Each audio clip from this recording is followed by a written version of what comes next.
n'abamuyobora ntawe ugomba kubireba kuko benshi bapfuye bahagaze. Nuko ne data, ikiranga umukristo wapfuye ahagaze, ibyo yabwirwa byose ntaba akicyumva. Niyo mpamvu intumbi ntigira isoni, umukobwa wapfuye ntatinya kwambara kandi avuga Yesu amuririmba, ijipo iri hejuru y'amavi, ibibero bikanama ndetse na pasura rugeretse hafi yo kubona suveto. Umushumba wapfuye ntiyatinya kuvuga muri bije y'itorero amafaranga y'inyubako bakayakuba kabiri, andi akayohereza kuri konte ye. Uwo yarapfuye n'umushumba wapfuye, isukisha ibintu byose no kwitukuza. Uwapfuye ntabwo ibyo abitinya. Uwapfuye ahagaze ntiyatinya kuvuga amakuru y'ibihuha abeshyera mwene se. Ituma abari kure banga kwakira Kristo kubera umunuko w'intumbi ziri mu itorero, mu makorari, mu budiyakoni, mu buyobozi, umunuko. Cyagiye bafasha akanya kagapoze cyangwa se mu gihe bagiye gutaha, uzasanga abakire begeranye, abakene nabo begeranye, abize bari ukwabo, inkandagira bitaba ukwazo. Ye baba we, abana bahiye ukwabo, ngo ibyuki, yebo abajama n'abaniga, inzahare n'impumbano ukwazo. Birangiye ubwo noneho hakurikiraho gutandukana, kwirema ibice. Ariyo mpamvu ntabwo uzigera wumva abayobozi bahuza. Niba umuyobozi yaragiyeho kubw'ifaranga, umushumba yarishyuye ye, ntazigera ahuza n'umushumba washyizweho n'Imana. Intambara ari zose kubera amagufa. Burya uzitegereza umugore wigufa mu rugo, bene data nshuti y'umusaraba, wari uzi ko umugabo ashobora kumubwira ngo ntekera ka cyayi wenda kuri rubanda rusanzwe rworoheje, aya makuru arakongera akaba mazima. Abahanuzi bakongera bagahanura bahinda umushyitsi bafite ubwoba, batabekera Imana. Abantu bakajya baririmba buzuye gukiranuka, buzuye umuyaga wumvira Imana, uraza urahuha, amagufa arongera arahura. Itorero ry'Imana, ba pasiteri, ba bishopu, bashumba, yemwe murifuza umuyaga w'Imana. Abatambyi, abitwa abashumba, ubu koko raporo ya mbere ni amafaranga. Muri kuyasaba bande ko abenshi bapfuye bahagaze, ari intumbi zigenda bamwe ko ari abamanyura amazi. Mutari kurizwa n'ubugingo bw'abari kurimbuka mu gihe hafunguwe gake.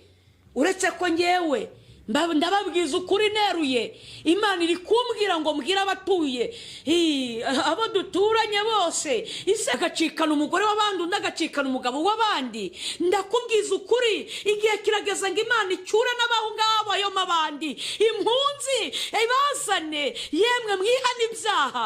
Kubitabaye ibyo, aho naho Imana irahagera. Icyari cyawe naho wagishyira mu kwezi iragusangayo. Mwe kubeshyera Imana. Kune yabahaye gusezerana n'abagore ba 5 n'aba 6.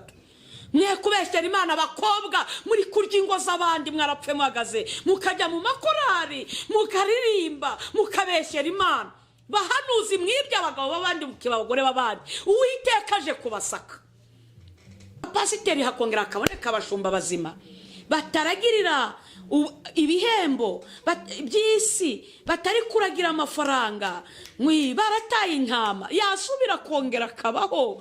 Abahanuzi ntibongere guteka imitwe, yasubira kongera akabaho, abaririmbyi bakaba bazima.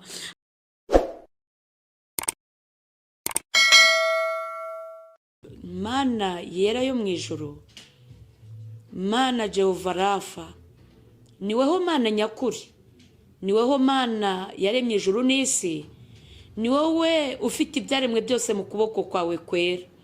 Ndagushimiye ko ari umpaye aka kanya kugira ngo ngire icyo mbwira ubwoko bwawe.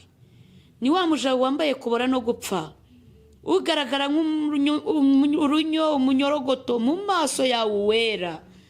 Mbere yawe ndagayitse, sinkwiriye kuvuga ibyawe, ariko niba ngutonyeho ukabishima kuko ari wabyemeye, wemere nkubere nk'agasambi ukandagireho, ugira icyo ubwira ubwoko bwawe hirya no hino abatuye isi. Urakoze kuri kumwe nanjye, urakoze ko ugiye kugira icyo ubwira ubwoko bwawe. Ndagushimiye kuri kunyumva, ni mu izina rya Kristo Yesu, amen. muraho yemwe. Tugiye kuganira ku ijambo ry'Imana riboneka mu gitabo cy'umuhanuzi Ezekiyeli, igice cya 37 ku murongo wa mbere kugarukiza ku murongo wa 3. Haragira hati: ukuboko k'Uwiteka kwangezeho, asohora ndi mu mwuka, aramanura ngeza mu kibaya cyari cyuzuyemo amagufa, anzenguruka nawe yayakikije hose, maze mbona ari menshi cyane. Anzenguruka nawe yayakikije hose, maze mbona ari menshi cyane muri icyo kibaya, kandi yari yarumye rwose.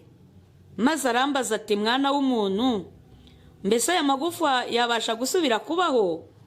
Ndasubiza nti: mwami Uwiteka, ni wowe ubizi. Amen.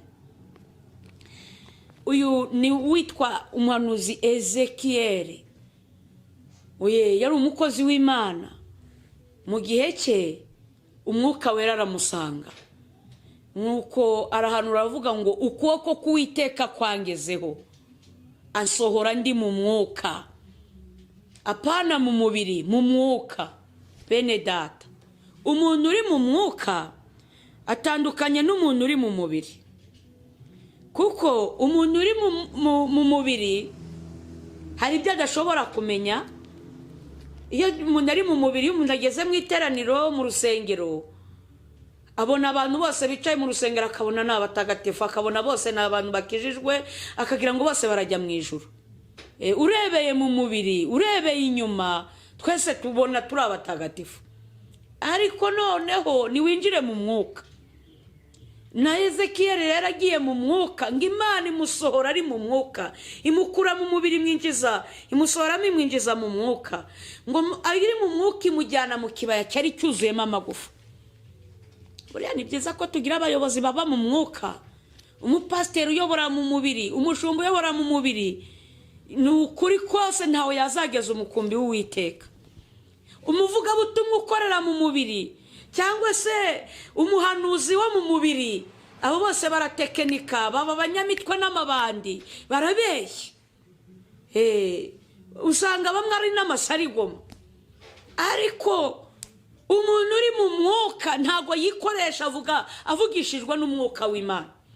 Ngo amujyana mu kibaya cyari cyuzuyemo amagufa, amuzengurukana aho yagiye arayakikiza, ku ruhimbi, mu makorari, mu budiyakoni, mu bakirisitu, abo yakikije mu ngo, aho yagiye arayakikiza hose, mu magurupe y'abanyamasengesho, aho yagiye arakikiza. Nuko Ezekiyeli nk'umuhanuzi ngo yitegereje, ngabona yari yarumye rwose. Iri jambo rwose ni indahiro. Ngo arangije, muri uko kubona yarumye rwose, ngo ijwi ry'Imana riramubaza ngo mwana w'umuntu, mbese aya magufa yasubira kongera akabaho? Hari ikibazo Imana, hari ibintu byoroha guhanura. Kuvuga ko ejo imvura izagwa, turi mu gihe cy'imvura, guhanura ko mu kwezi kwa 9 imvura izagwa biroroha, kuko itanaguye ntaho bagufungira. Ariko gufata umuntu wapfuye barangije kumushyingura, Imana ikakubwira ngo genda uhanure. Twemera ko Imana ishobora byose, ariko ikakubwira ngo genda uhanure ko wa muntu agiye kuzuka, ngira ngo n'abantu bagufungisha, kuko wafatwa nk'umushinyaguzi. Noneho kwanza uwarangije gushyingurwa aba ari ibindi bibazo. Nuko yari yarumye rwose. Bene data, nshuti z'umusaraba, ndagira ngo mbabwire ko ikintu cyose kitapfa kubigufa. Nta gufa riva ku giti, nta gufa riva ku ibuye, igufa riva ku kinyabuzima, igufa riva ku nyamaswa, igufa riva ku muntu. Nuko ikintu kijya kuba igufa cyarigeze ubuzima. Mbere ya byose uzacunge abantu bagikizwa baza ari bazima. Iyo umuntu akikihana aba muzima. Uzacunga inshuro nyinshi baba bafite umutima mwiza, baba bafite kwicisha bugufi. Iyo uvuze ngo bahaguruke babikora babikunze, iyo uvuze ati umuganda barabyihutira. Icyo wakora cyose umuntu uri muzima aroroha. Ni ukuri nta kibazo agira, umuntu uri muzima aca bugufi. Nuko birangiye muri ako kabazo, uzarebe umuririmbyi watanze umuhamagaro muri korari, isaha bamuhaye arayubahiriza. Hari n'igihe inshuro nyinshi aza mbere yaho kuko aje akiri muzima. Umudiyakoni ukibuhabwa abenshi baza ari bazima, yubahiriza inshingano, akamenya inzu y'Imana, akamenya ibihakorerwa, akitanga kuko aracyari muzima. Umukristo uri muzima yubahiriza gahunda z'itorero, arabyubahiriza, yubahiriza inshingano zimusabwa mu rugo uretse no mu rusengero, n'ahaba yubahiriza inshingano zimugomba. Ariko noneho nyuma y'ubuzima hari icyo bita kurwara. Buke buke muririmbyi akagenda, yajya kurepeta akabanza agaca kuri mugenzi we warwaye cyangwa se wapfuye ahagaze, akamubwira ati ese ubundi urihutishwa n'iki? Ugira se ngo iyi saha ye baba we, ati ba witonze, reka tubanze twisige, reka mbanze sokoze, buretse urihutishwa n'iki ko mbazi ku iyi saha waba wakabije no kuzinduka. Ruto ruto uwaje afite gahunda yo kuzinduka kabiri gatatu, nawe iyo saha azayimenyeraho yo gukererwa. Niba ari 10:00 korari igatangira repetition 11:00, nawe azajya aza 11:00 kandi twaremeje 10:00.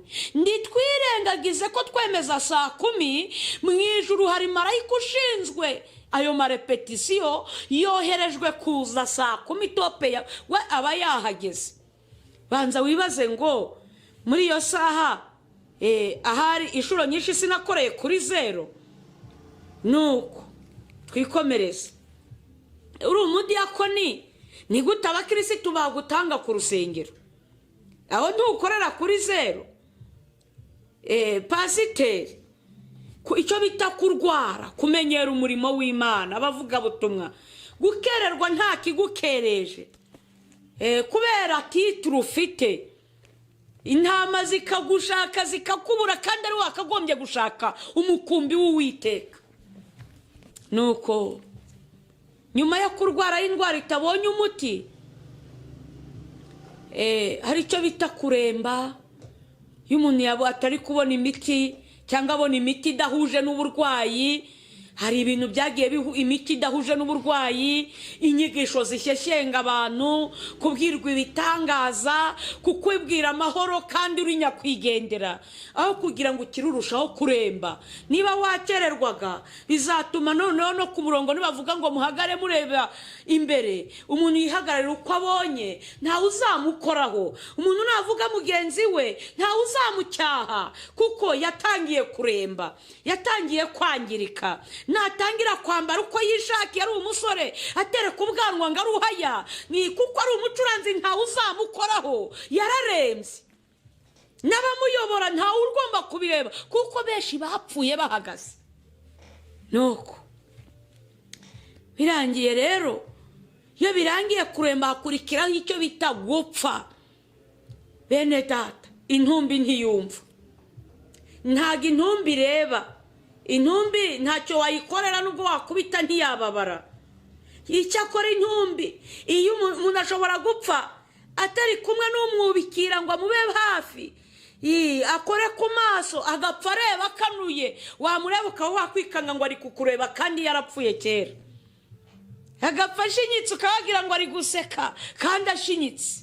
Intumbi wayambika ubusa, ibyo wayikora byose nta kibazo. Bene data, ikiranga umukristo wapfuye ahagaze, ibyo yabwirwa byose ntaba akicyumva. Ibyo amaso ye areba, tubona areba kuko ntawo kumwubikira byibuze ngo anahumbisha ayo maso, ntacyo biba bimubwiye kuko yarangije gupfa mu mwuka. Niba abantu ukora icyaha wanamuhana, wamugira inama ati ibyo urimo ntago ndi kubyumva, akakubwira ngo nta mutima uncira urubanza. Uzatinya umukristo ukubwira ngo nta mutima uri kuncira urubanza. Iryo jambo ndaritinya, kuko umuntu utagira umutima umucira urubanza yarangije gupfa. Umuntu utakiri kidodo mu mutima yarangije gupfa. Niyo mpamvu intumbi ntigira isoni. Umukobwa wapfuye ntatinya kwambara kandi avuga Yesu amuririmba, ijipo iri hejuru y'amavi, ibibero bikanama, ndetse na pasura rugeretse hafi yo kubona suveto. Umusore wapfuye ahagaze intumbi, uwapfuye ntiyatinya kwambara imyenda yanika amasuvetoma, twa tuntu duhambiriye amatako, ubucupa boshye ari byera ari urwarwa, kuko yarangije gupfa. Nta mutima nama, nta kwibaza ngo impanda ivuze yasanga hehe. Ese Yesu aramutse agaragaye ku bicu yanjyana? Icyo ngicyo ukibaze nk'umugenzi uri kujya mu ijuru. Reka ibyo ntacyo bikubwiye na gake. Tujya twumva ngo habaho n'abadiyakoni baroga, agashyiriramo abantu b'Imana uburozi. Uwo yarenze no gupfa, yarajogotse. Burya umukirisitu wamenye Kristo akabatizwa mu izina rya Yesu agatinyuka akaroga, arenze n'abapfuye. Umupasiteri wapfuye ntiyatinya kugambanira mugenzi we. Umushumba wapfuye ntiyatinya kuvuga muri bije y'itorero amafaranga y'inyubako bakayakuba kabiri, andi akayohereza kuri konte ye. Uwo yarapfuye n'umushumba wapfuye ntakiri muzima. Umuvugabutumwa wapfuye ntatinya kubeshya gahunda agaca amafaranga, arimo ngo amavuta arahenze. Umuhanuzi wapfuye ahagaze ntatinya kubeshyera iyera, kwivuze kandi itavuze. Ntatinya kuvuga amagambo y'urukozasoni, kubeshyera Imana. Nuko nyuma yo gupfa hajya hakurikiraho, iyo umuntu batahise bamushyingura, umuntu wapfuye ngo bamukure mu bandi, bikize uwo mwanda, umunuko, bikize akaga kakurikiraho.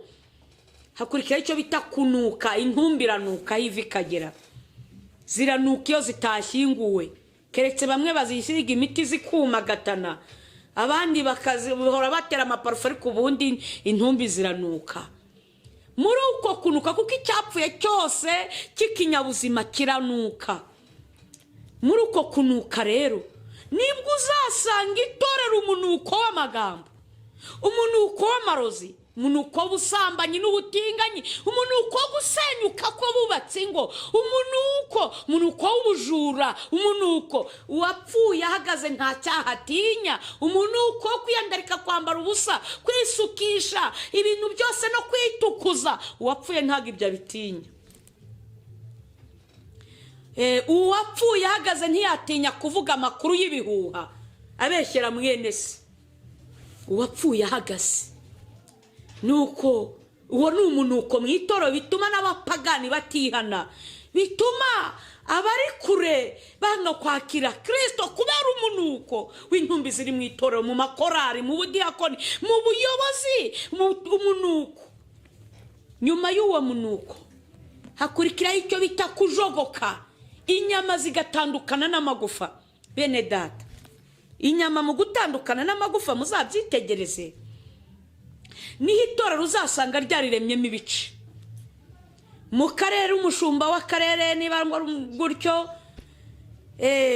gutyo agira abashumba akorana nabo, abandi ku ruhande, inyama zitandukana n'amagufa kubera wa munuko w'amagambo, gusebanya, ibintu byinshi, guhimba amakuru, ubujura. Niba badahuje ubujura baratandukana, niba badahuje gukiranuka, igisambo, inkozi y'ibibi, umusinzi aratandukana n'abazima. Muri korari nibwo uzasanga korari nibirangije repetisiyo cyangwa se amasengesho, cyagiye bafasha akanya k'agapoze, cyangwa se mu gihe bagiye gutaha, uzasanga abakire begeranye, abakene nabo begeranye, abize bari ukwabo, inkandagira bitaba ukwazo, ye baba we abana bahiye ukwabo ngo ibyuki yebo abajama n'abaniga inzahara n'impombano kwazo mbese inyama zitandukana n'amagufa ntago baba bakiri kumwe hekada ku buryo nk'abo bo hejuru mu rwego rwo hejuru ku banyamafaranga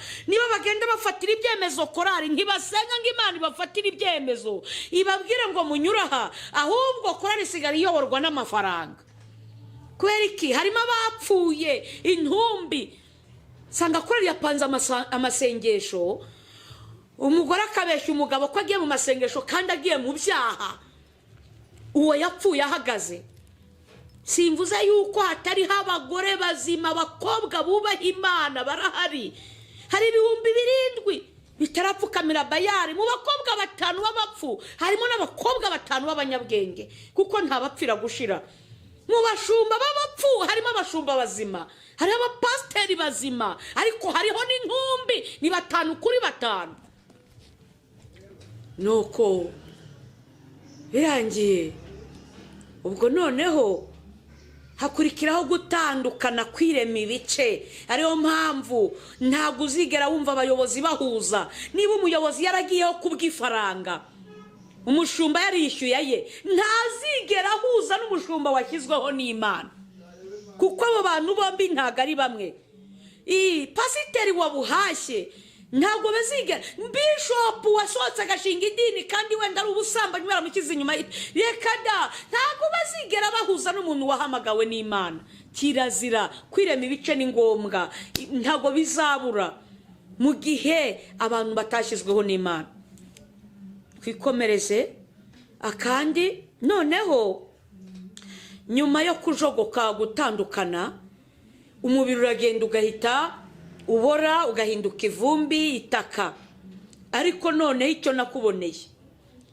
abo ni baba Kristo b'abanyanyege baragwa burundu hakurikira icyo bita magufa igufa noneho Ezekiel yari yahanuye ngo yari yarumye rwose icyambere igufa ryumye murabiza amagufa yuyegeranyije ukayakomanya arajegera amagufa arajegera arasakuza ariyo mpamvu intambara ari zose kubera amagufa buryo uzitegereza umugore wigufa mu rugo bene data nshuti y'umusaraba wari uzi ko umugabo ashobora kumubwira ngo ntekera ka cyayi wenda kuri rubanda rusanzwe rworoheje ndumva ngashaka yazanye n'agasukari kumva umugore arihanukiriye ngo ndateka igikoma utarakinywa roreri ndakubwiza ukuri uyu mugore ni igufa nigufa nukuvuga ngo ntacyo wamuhinduraho muririmbyi muri kore baravuze ngo muhagarare murebiri ukabona rebye uwo muririmbyi ni igufa ntacyo dirija yakora ngo ahindure uretse kumutwara gutyo gusa nk'igufa umudiyakoni gutyo udahindurwa utagirwa inama waba ari nk'igufa nuko Imana ibaza Ezekiel tukurikije ukuri kwitegereza abashumba b'iyi minsi aya magufa y'abapasiteri aya magufa y'abavuga butumwa b'abatubuzi n'abahanuzi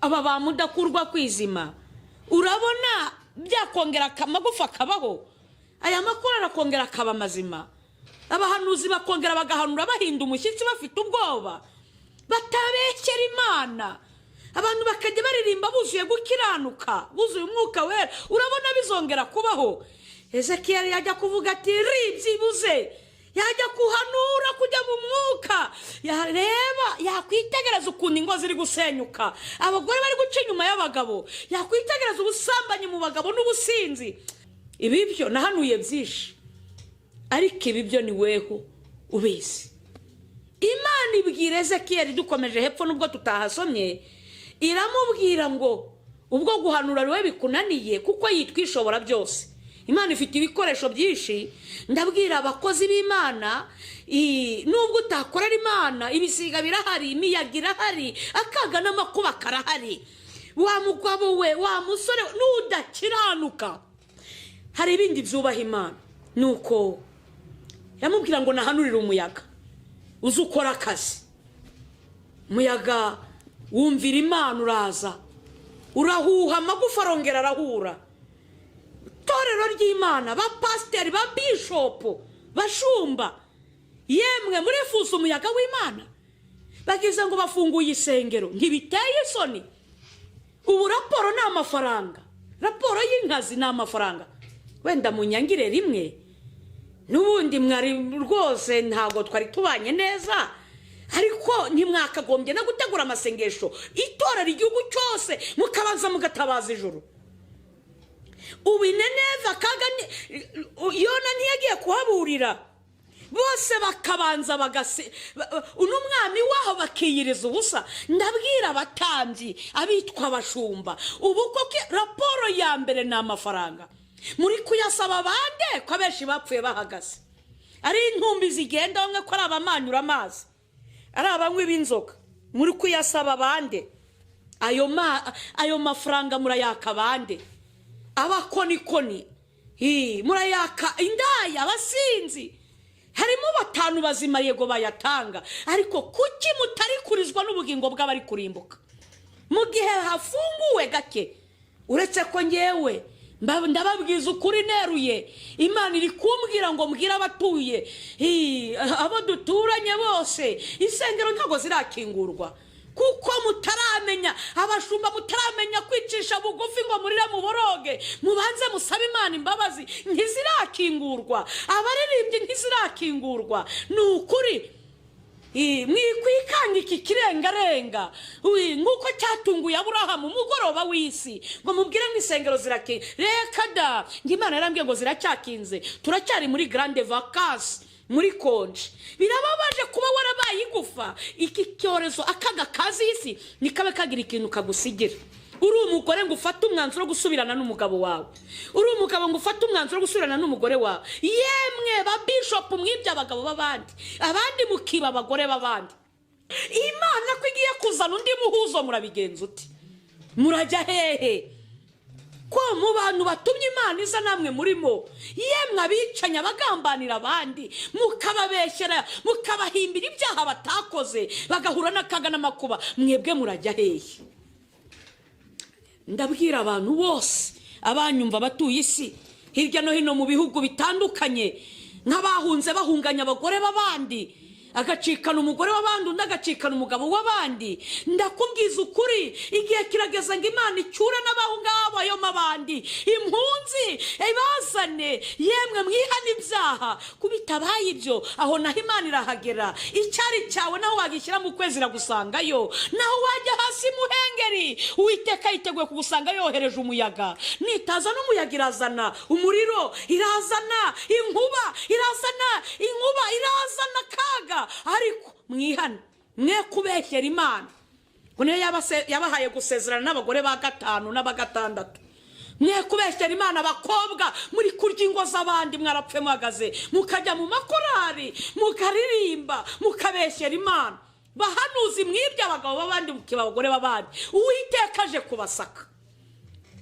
Uwasanga n'umugabo utari uwafite akaga, uwarasangana kuko yohereje umuyaga ngo wongere uhuze amagufa, igufa risanga iryaryo, itereho imitsi. Imana izagaruka ku itorero, yarabimbwiye ngo itorero izarigarukaho rihinduka ibyo kwifuza nk'uko ryabaye irya Kabarori.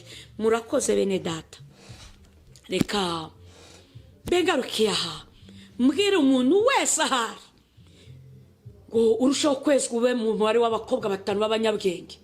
Nkabwira abatuye isi ngo nyabuneka imbere y'Imana wigaragara nk'igufa, kuko ifite umuyaga, yaguteruza umuyaga da.